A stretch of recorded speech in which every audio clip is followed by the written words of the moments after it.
Bismillahirrahmanirrahim. Assalamualaikum warahmatullahi wabarakatuh. Saat malam untuk kita semua. Sebelumnya, perkenalkan, nama saya Raditya Dava Atala dari kelompok yang mempunyai proyek yaitu web himpunan mahasiswa informatika, yang dimana pada tugas kali ini dilaksanakan untuk memenuhi tugas dan tanggung jawab di mata kuliah manajemen proyek perangkat lunak kelas E yang diampu oleh Pak Ilyas Nur Yasin.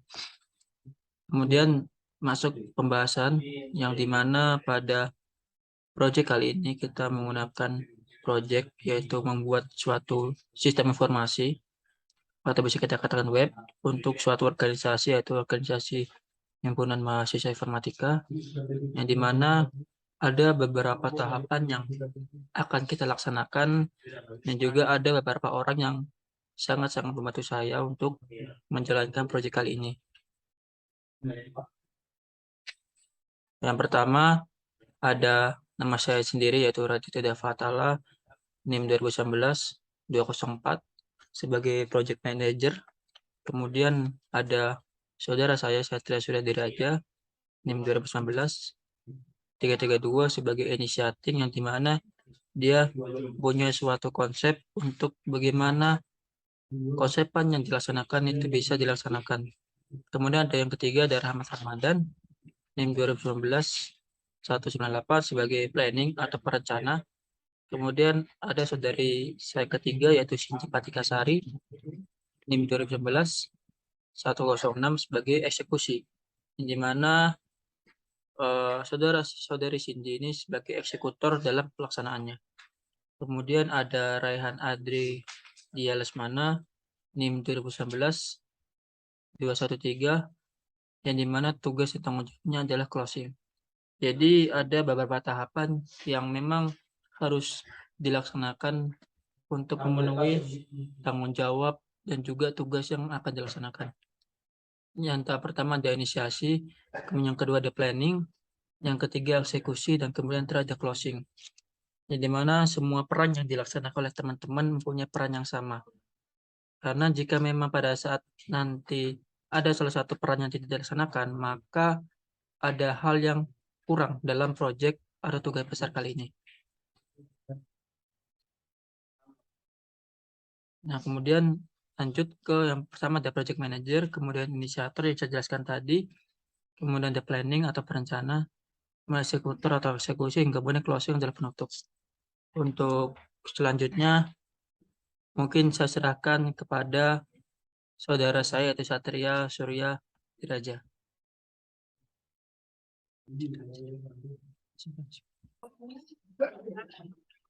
Bismillahirrahmanirrahim. Assalamualaikum warahmatullahi wabarakatuh. Jadi di sini saya akan melanjutkan pembahasan pada PPT kali ini untuk memenuhi tugas manajemen proyek perangkat lunak kelas E yang diampu oleh Pak Ilyas Nur Yasin, di mana sudah dijelaskan oleh saudara project manager tadi Raditya Dava Atala terkait dengan struktur dari anggota kami. Di sini saya sebagai inisiator, yang mana inisiator itu sebagai seseorang yang mempunyai rencana atau konsepan dalam proyek ini. Kemudian di sini ada organisasi struktur atau struktur daripada organisasi yang akan nanti kami rencanakan. Pertama ada Raditya Dava Atala sebagai manajer, kemudian ada saya sendiri sebagai inisiator, terus ada Rahmat Ramadan sebagai planner atau planning, terus ada Cindy Patikasari sebagai eksekutor, dan ada Raihan Adril Dia Lesmana sebagai closing atau penutup. Di sini ada surat pernyataan komitmen yang mana nanti akan ditandatangani oleh project manager sebagai penanggung jawab dalam organisasi tersebut. Di sini surat pernyataan itu yang berisi bertanda di bawah ini nama lengkap, perguruan tinggi, role yang diambil, alamat, kode pos, nomor telepon, email. Di sini ada ketentuan yaitu dengan sungguh-sungguh dan kejujuran nyatakan bersedia melaksanakan tugas sesuai dengan jabatan diterima, bertanggung jawab atas tingkah laku dalam lingkungan hidup, lingkungan kerjaan, bersedia menjaga kenyamanan dalam lingkungan kerja, bersedia menyelesaikan proyek dengan sungguh-sungguh dari tanggal 17 Juni 2022 hingga 17 Agustus 2022. Kemudian yang terakhir, bersedia menerima sanksi sesuai kesepakatan tim jika melanggar. Pernyataan dibuat secara sadar tanpa paksaan dan ditandatangani di atas materai sesuai ketentuan yang berlaku, mengetahui project manager dan membuat pernyataan. Jadi ini merupakan surat pernyataan komitmen. Kemudian setelah itu ada business case. Nah, business case ini ada dibagi lagi menjadi 3, yaitu pernyataan masalah, analisis keadilan, dan solusi masalah. Jadi untuk pernyataan masalah sendiri, di sini dijelaskan Himpunan Mahasiswa Informatika merupakan suatu organisasi yang menaungi mahasiswa informatika di tingkat jurusan. Jadi ini berkaitan dengan proyek kami, yaitu membuat web dari Himpunan Mahasiswa Informatika itu sendiri. Makanya di sini dijelaskan apa itu Himpunan Mahasiswa Informatika terlebih dahulu. Kemudian web merupakan sekumpulan halaman dalam sebuah domain yang memuat berbagai jenis informasi di media internet dengan menggunakan browser dan masukan URL yang tepat. Pada kondisi saat ini kita sadari bahwa web HMIF atau Himpunan Mahasiswa Informatika itu sendiri masih belum dapat digunakan dan baik karena beberapa keterbatasan, sehingga perlu adanya sebuah inovasi yang dapat menggunakan web HMIF agar berjalan dengan baik. Maka dari itu kami di sini berinisiatif akan berkolaborasi dengan HMIF untuk dapat membantu mengelola web tersebut agar dapat diberdayakan sehingga dapat memberikan sebuah informasi dan kebutuhan dari mahasiswa informatika dalam menjalani perkuliahan. Kemudian yang kedua ada analisis keadaan. Jadi setelah kita menemukan masalah yang terjadi, di sini kita akan menganalisis keadaan yang sekarang. Nah, dalam analisis keadaan ini dijelaskan dengan adanya web itu, maka Himpunan Mahasiswa Informatika Universitas Muhammadiyah Malang dapat memberikan segala macam informasi yang diberikan dari Himpunan Mahasiswa Informatika untuk mahasiswa informatika, baik itu informasi dan kegiatan-kegiatan akademik ataupun kegiatan non akademik. Jadi web himpunan ini sangat membantu sekali untuk mahasiswa informatika itu sendiri khususnya. Kemudian ada solusi masalah. Di solusi masalah ini dijelaskan membuat web HMIF yang nantinya akan memberikan informasi mengenai dunia perkuliahan sehingga dapat memudahkan mahasiswa informatika selama perkuliahan berlangsung serta menebar kemanfaatan kepada mahasiswa informatika itu sendiri. Jadi itu penjelasan mengenai business case. Nah, setelah business case di sini ada business case terkait dengan misi organisasi dan analisis keadaan. Di misi organisasi ini sendiri, di sini dijelaskan untuk menampilkan informasi yang bermanfaat. Di sini misi dari organisasi kita yaitu menampilkan informasi yang bermanfaat bagi mahasiswa informatika dalam menjalani masa perkuliahan. Dan pada analisis keadaan, dengan adanya web himpunan mahasiswa informatika UMM dapat memberikan segala macam informasi yang diberikan dari himpunan mahasiswa informatika itu sendiri untuk mahasiswa informatika, baik itu informasi dan kegiatan-kegiatan akademik maupun non akademik. Jadi sangat membantu sekali adanya web himpunan ini. Kemudian setelah itu ada Project Carter. Jadi di Project Carter ini ada judul proyek yaitu web himpunan mahasiswa informatika. Kemudian tanggal mulai proyek ini kami mulai kemarin pada tanggal 17 Juni 2022 dan tanggal berakhirnya 17 Agustus 2022. Jadi estimasinya itu sekitar 2 bulanan. Kemudian informasi anggaran. Jadi untuk estimasi anggaran di sini 30 juta dan project owner di sini Keprodi Universitas Muhammadiyah Malang. Dan sini ada sponsorship, maksudnya Keprodi Informatika Universitas Muhammadiyah Malang. Dan sini ada sponsorship dari Universitas Muhammadiyah Malang itu sendiri dan project manajernya ada Raditya Davatala sendiri. Nah, tujuan dari project ini sini dijelaskan tujuan dari dibuatnya proyek ini yaitu mempermudah mahasiswa informatika dalam mengetahui informasi yang berkaitan dan jurusan informatika di universitas. Nah, di sini ada persetujuan dari project owner, sponsorship, dan project manager. Mungkin untuk penjelasan dari inisiator sendiri cukup sampai di sini dan akan dilanjutkan oleh saudara Rahmat sebagai planner atau planning dari project ini. Terima kasih. Wassalamualaikum warahmatullahi wabarakatuh. Terima kasih atas kesempatannya. Di sini saya akan melanjutkan penjelasan mengenai planner. Sebelumnya perkenalkan, nama saya Rahmat Ramadan, NIM 2019-198. Jadi saya akan menjelaskan mengenai tugas maupun apa saja yang dilakukan oleh seorang planner. Yang pertama, seorang planner melakukan pemilihan SDLC. Jadi SDLC di sini berfungsi untuk pengembangan yang akan dipakai oleh tim tersebut. Jadi SDLC ini merupakan singkatan dari Software Development Lifecycle. Nah, adapun macam-macam dari SDLC di sini, di mana salah satunya Agile. Nah, Agile di sini kita memakai metode pengembangan yang lebih efektif menurut tim kami. Jadi metode Agile terdapat 6 tahapan. Yang pertama requirement atau perencanaan, yang kedua desain, yang ketiga develop, yang keempat testing, yang kelima deploy, yang keenam review. Jadi kami memakai ataupun menggunakan metode Agile ini sebagai pemenuhan dalam pemilihan SDLC yang digunakan dalam pengembangan proyek oleh tim. Adapun salah satu kelebihan metode Agile ini yaitu pengembangan yang lebih terprediksi maupun kepuasan dari customer. Jadi seorang customer ini lebih dihargai karena memang dalam tahapan ini lebih banyak interaksinya.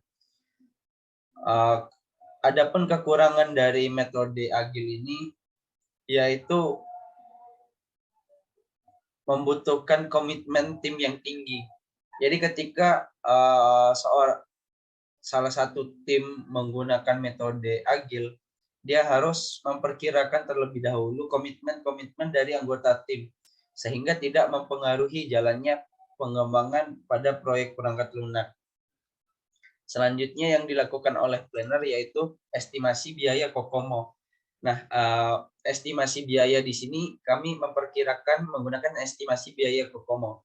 Nah, adapun rumus-rumus yang terdapat dalam estimasi biaya Kokomo yaitu di sebelah sini pada embedded E sama dengan A dalam kurung clock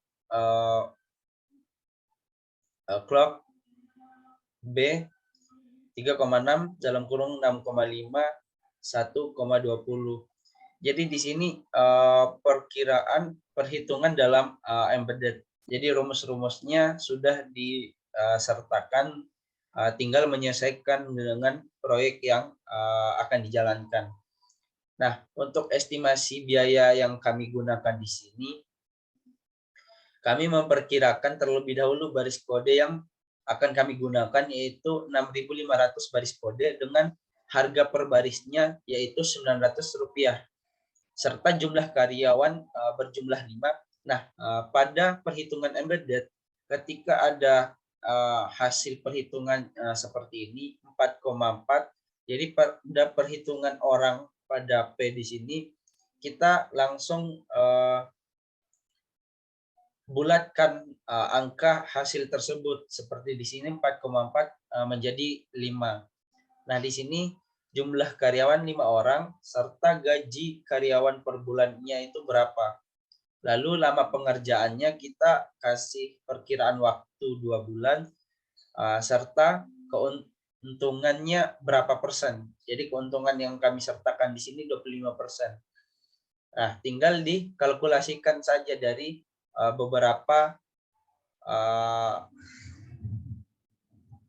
unsur yang sudah kita sertakan.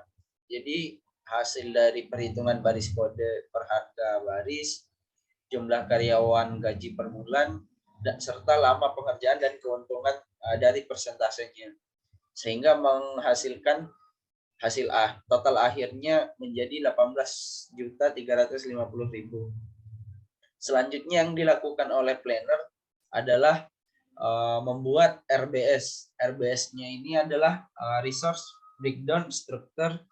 Jadi menjelaskan hierarki yang ada pada proyek. Jadi resource di sini terdiri dari 2 unsur Yang pertama pekerja dan yang kedua material atau barang. Nah, pada pekerja kita jabarkan di sini ada 3, pekerja tetap, pekerja kontrak, dan pekerja lepas. Pada pekerja tetap dia bekerja dalam full time. Jadi kita di sini sudah menjabarkan juga siapa saja yang termasuk ke dalam pekerja tetap, yaitu ada Raditya Dava, Rahmat, Rehan, Cindy, dan Satria. Nah, pada pekerja kontrak ini dia part time sehingga tidak full. Jadi pekerja kontrak di sini tidak terlalu mendominasi. Dan yang terakhir ada pekerja lepas. Nah, pekerja lepas ini biasanya proses pemberian upah itu dilakukan per jam atau ya kurang lebihnya per jam untuk pekerja lepas. Nah, untuk mengenai barang atau material di sini kita jabarkan menjadi 2, yaitu barang habis pakai dan barang sewa pakai. Jadi kita di sini memperkirakan barang habis pakai itu sesuai dengan proyek yang sedang kita jalankan. Begitupun sebaliknya pada barang sewa pakai.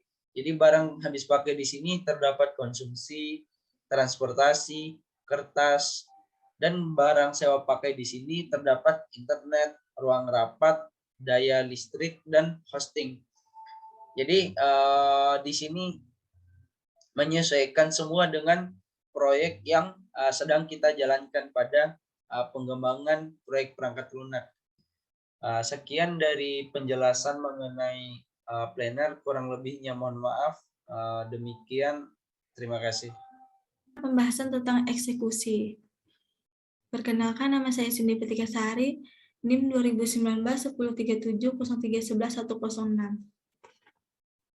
Pada eksekusi kali ini ada implementasi progres sesuai SDLC.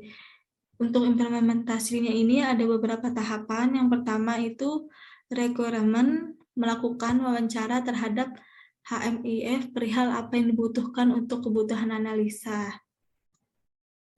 Lalu ada development, penggabungan antara script user interface dengan user experience, dan penggabungan antara implementasi keduanya dengan database. Lalu setelah development itu ada deployment, mengimplementasikan hasil dari program kode yang sudah dibuat ke dalam sebuah hosting untuk menjadi website yang siap pakai. Lanjut, desain. Pembuatan wireframe untuk desain interface secara gambaran kasarnya. Untuk desainnya ini, pembuatan desain interface.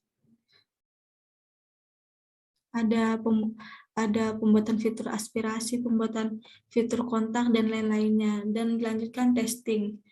Testing website dengan sistem Whitebox yang dikelola oleh tim secara internal.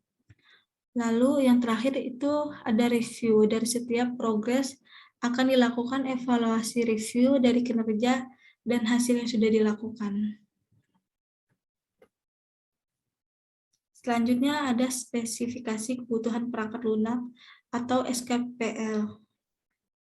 Nah, untuk spesifikasinya ini dengan dosen pengampu Ilyas Nur Yasin, Eskom, Mkom, yang disusun oleh Cindy Petikasari dengan NIM 2019 1037 0311 106.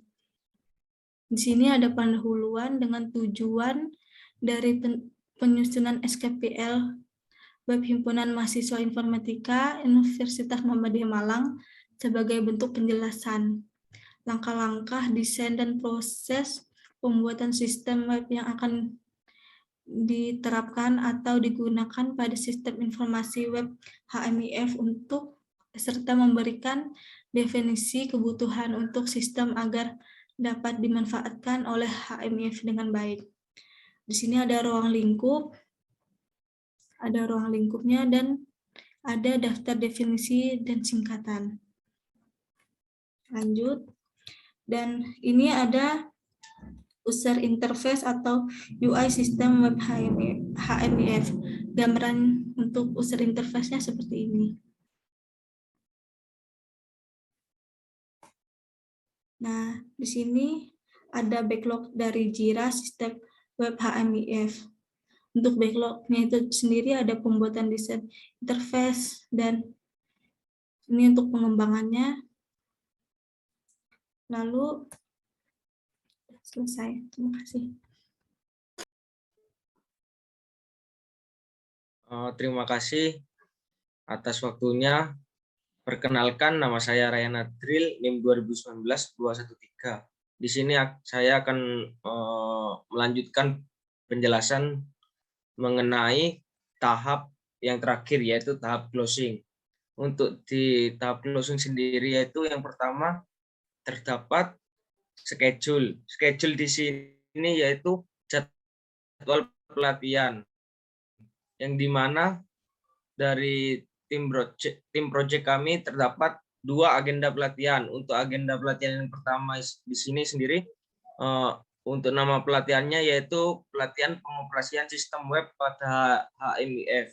Kemudian tanggal pelatihannya yaitu 20 Agustus 2022. Untuk penanggung jawabnya saya sendiri yaitu Ryan Adril.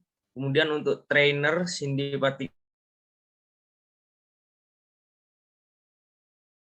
Patikasari, dan agenda pelatihan 1 di sini sendiri dikhususkan untuk admin HMIF. Kemudian lanjut selesai agenda pelatihan 1, yaitu lanjut ke agenda pelatihan 2, yang dimana nama pelatihannya sendiri yaitu pelatihan pengoperasian sistem web HMIF pada partisipan.